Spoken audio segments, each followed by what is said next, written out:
I'm coming to you fresh-faced, foundation-free. I just have a few minutes. All my kids are sleeping and my husband is as well. Everybody's having a little bit of a nap. This video, we're just gonna jump right into the 10 things I would like to see change in 2023 for our family so that we can live a more intentional life that's aligned with slow living. So number one is to just set up our home in a way where the rooms that we spend the most time in, set it up so that it's actually functional.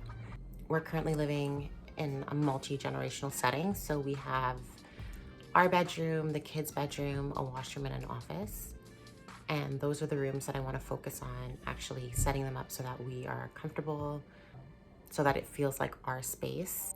Right now, I don't really have any personal items that make it feel like cozy or like it's our space. And so I'd like to, print out some photos. I'd like to add a few more personal touches. Number 2 on this list is change my relationship with social media.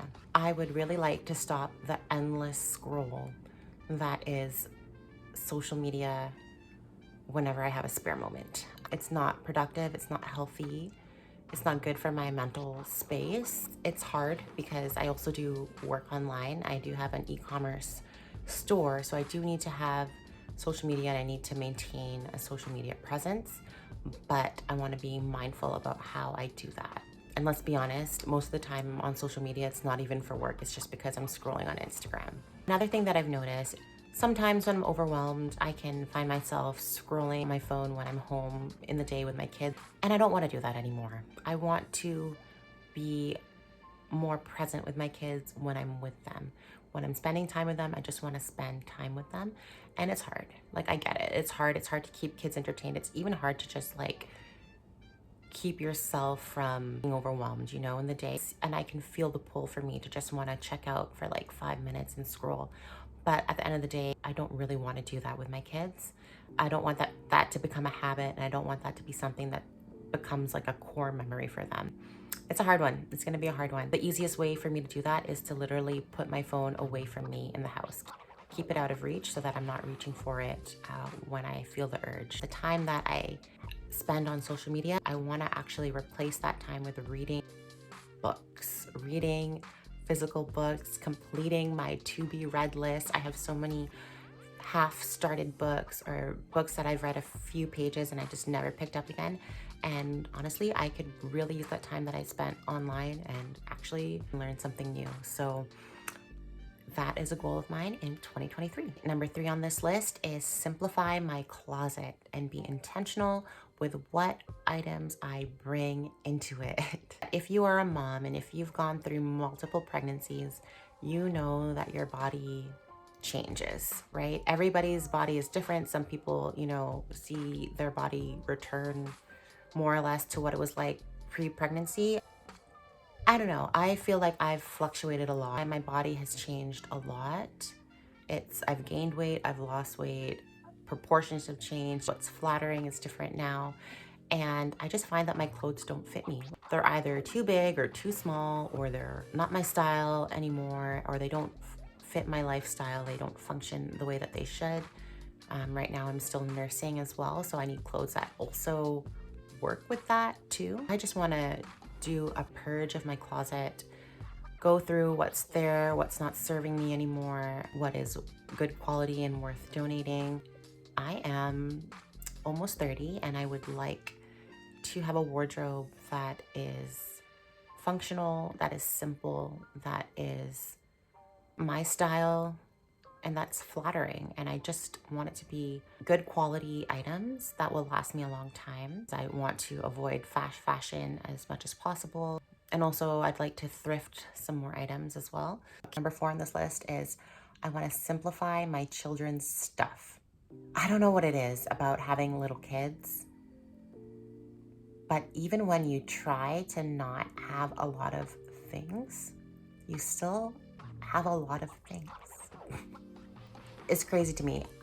I feel like I don't buy my kids a lot of toys, but somehow we have an abundance of toys. And we have gained a baby. Okay. This is gonna be tough because I don't want to show this little girl's face the whole YouTube world. I want to share bits and pieces of my life, but I don't want to share my kids' faces. Bear with me. Number 5 is to get outside 5 days a week if we can, if it's possible. We have moved. Try to get outside once a day, 5 days a week for at least 30 minutes to an hour. Moms, you know, when you've got little kids, like, I don't know about your kids, but my kids, they love to be outside, especially my toddler. He loves to run, he loves to be outside. It's great for helping him expend his energy so that he's actually sleepy at nap time and quiet time. I also just think it's good for kids to be outside and to experience nature. Okay, God's good green earth. I'd like that for my kids.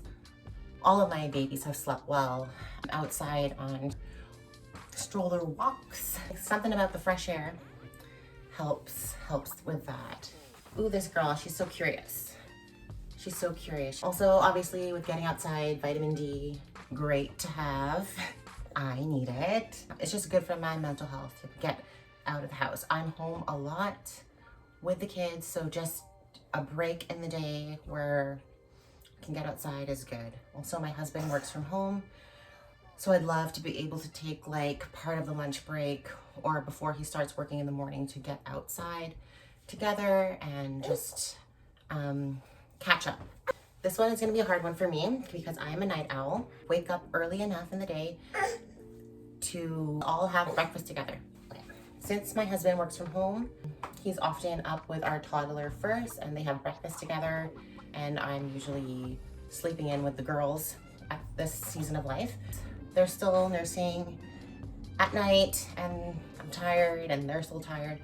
Our schedules are such that I sleep in with the girls and he wakes up and has breakfast with our toddler and then starts work. I find myself just really frazzled in the morning because it's like a very fast transition.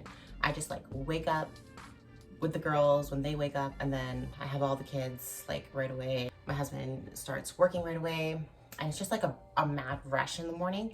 As much as I'm like, I just want to sleep, I think it will be the best way to have a more calm morning. It'd be better for all of us if we could just have a smoother transition in the morning. And so I'm gonna have to figure that one out. I'm a night owl. I get a lot of my work done at night for my online store, and now with YouTube editing videos, most of that happens when everybody's asleep. Next on the list is I'd like to establish a rhythm, more of a rhythm for household tasks and chores. I don't know if that means I need to have some kind of weekly schedule. I don't know if that means we need to divide and conquer our tasks. If anybody has some tips, some life hacks on how, you know, you get things situated in your home with your cleaning schedule and your meal prep, let me know. Okay, help me out. Yes, because we're living in the year of lots of laundry and it doesn't get folded for who knows how long. I need some tips is what I'm saying. Next on the list is to live at a pace that's natural to us and to just not overschedule our lives and not overschedule our kids. I think there is that pressure to, you know, get your kid in every activity, every program outside the house, even at a young age. And so your life can really just fill up. Your weekly schedule can fill up so fast. So I just want to be intentional about the things that we introduce to our weekly schedule and to our weekly rhythms and make sure they're actually things that we care about and things that we want to prioritize. We want to prioritize our family time. We want to prioritize connection with others, being part of a community of faith, be a family that has new experiences together, whether that be like some road trips scheduled into our year, camping, things like that. Number 9 on the list is to cook more meals at home. So this past year has been a real gift to us. When we had our twins, my mom took on a lot of the household meals. In the early postpartum, I didn't really have to cook, and that is a blessing in and of itself. As the girls are getting older, we have been cooking more and just looking for meals that work for us as a family. Meal planning has been quite tough for us. I don't know if it's just like the actual mental space that it is to sit down and plan out a whole week or so worth of meals and then get the proper groceries for that and making sure you don't buy too much or you don't buy too little, and having variety in what you eat, but also not just buying every ingredient that's kind of random that you don't ever use again. Lately, we've been using Chef's Plate, which has come in clutch. Not sponsored, by the way, but we've been using Chef's Plate. We've got, I think we've had 2 or 3 boxes so far of deliveries, and we've done like the 4 servings and the 2 servings.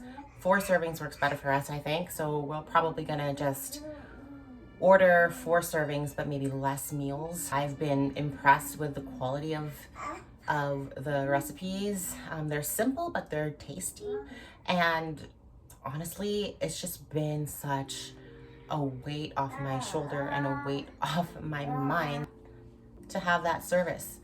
So I don't know if it's sustainable for us in the long term, but what we've been gaining from it is it's been giving us ideas of what ingredients we actually like to cook with, how many of the item do we really need to buy per week, and ideas for like just different recipes. So most of the things are simple enough that I think we can just execute on this ourselves and then just buy our groceries that we need and just use Chef's Plate to fill in the gaps of the week.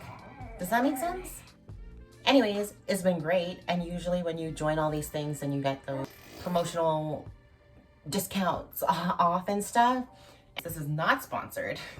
Maybe one day it will be sponsored, but it's not sponsored. We looked at Chef's Plate and HelloFresh and Good Food. Chef's Plate was the least expensive of all the options that we looked at in our location. Trying to be, you know, budget friendly over here. The other thing about me is I am a little bit of a foodie. I like to eat out and I like to try new things. So I don't want to give up dining out entirely. That does not sound like a delightful 2023. I want to still be able to eat out. I want it to be more of an experience. I don't just want it to be fast food that we're grabbing. Number 10 on this list, on this chaotic vlog, is to establish a weekly Sabbath rhythm into our life. Yeah, we have tried over the years to implement this, and it's been tough.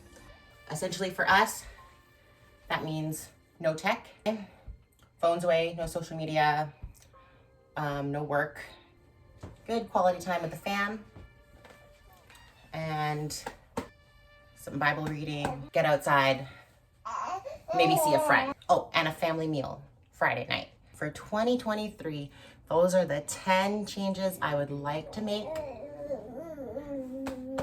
as a young family with 3 little kids. We're trying to live intentionally and to live a little bit more slowly. Bye. See you in the next video.